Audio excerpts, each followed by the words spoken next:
गोरखपुर की तंग गलियों में हर सुबह सूरज की पहली किरण के साथ एक आवाज गूंजती थी। टमाटर ले लो, आलू ले लो।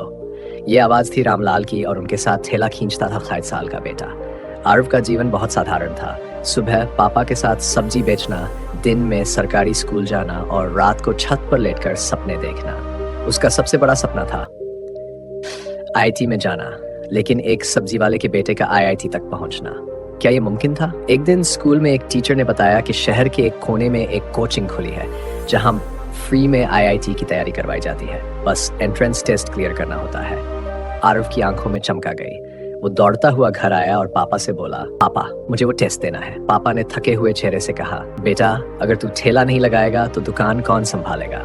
हमारे पास ना टाइम है ना पैसे। आरव चुप हो गया, पर उसके सपने अब भी जिंदा थे। रात को बिजली चली गई थी। पूरा मोहल्ला अंधेरे में था। आरव छत पर लेटा आसमान की ओर देख रहा था। तारों की ओर देखते हुए उसने खुद से कहा, अगर चांद सबके लिए है तो सपने भी सबके हो सकते हैं। अगले दिन स्कूल में एक नई मैथ्स टीचर आई, अनुष्का मैम। उन्होंने आरव की कॉपी देखी और कहा, तुम्हारा कॉन्सेप्ट बहुत क्लियर है, क्या तुमने कोचिंग के लिए अप्लाई किया? आरव ने सिर झुका लिया।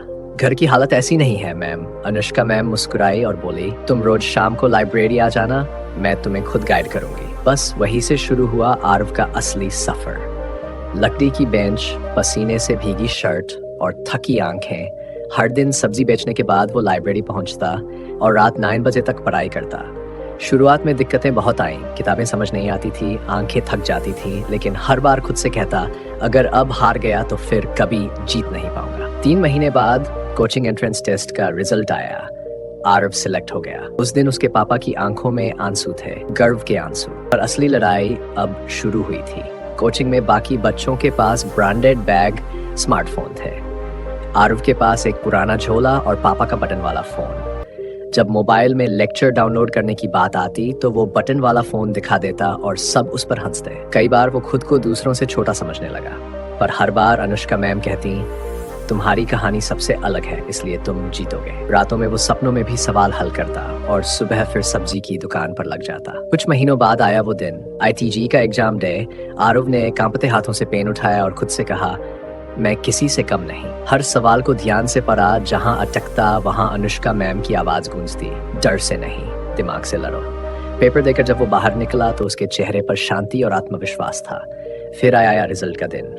पूरा मोहल्ला स्क्रीन पर नजरें गड़ाए बैठा था। और फिर ऑल इंडिया रैंक स्कोर थी। पापा की आंखों से आंसू झर पड़े। उन्होंने आरव को गले लगाकर कहा, बेटा तूने हमारा नाम रोशन कर दिया। आरव को आईआईटी बॉम्बे में एडमिशन मिला। पहली बार हवाई जहाज में बैठा। क्लास में प्रोफेसर ने पूछा, कौन कौन टॉप 65 रैंक से है? आरव ने गर्व से हाथ उठाया। वो उन्हीं बच्चों के साथ बैठा था जिनके पास दुनिया की हर सुविधा थी, पर उसके पास था जज्बा, संघर्ष और सपना। 4 साल बाद आरव को एक नामी टेक कंपनी से जॉब का ऑफर मिला, पर उसने फैसला किया वो गोरखपुर लौटेगा। वहां उसने एक कोचिंग खोली, उन बच्चों के लिए जिनके पास साधन नहीं पर सपना है। अब वो आरव नहीं, आरव सर बन चुका था। महंगी गाड़ी में चलता था, पर आज भी सब्जी वालों के बच्चों को गले लगाता था, क्योंकि वो जानता था सपनों की कोई जात, हैसियत या कीमत नहीं होती। हर नए बैच को वो एक बात जरूर कहता, मैं ठेले वाले का बेटा हूँ, अगर मैं कर सकता हूँ तो तुम भी कर सकते हो, बस कभी हार मत मानना। अब उसके पापा सब्जी नहीं बेचते और पूरा मोहल्ला कहता है, देखो यह है हमारा लड़का जिसने गोरखपुर का नाम रोशन कर दिया। आज इंटरनेट पर आरव की कहानी वायरल हो चुकी है, the boy who never gave up. Moral, कभी हार मत मानो, हालात कितने भी मुश्किल क्यों न हो। अगर सपना सच्चा हो और इरादा मजबूत तो एक ठेले वाले का बेटा भी आईआईटी पहुंच सकता है।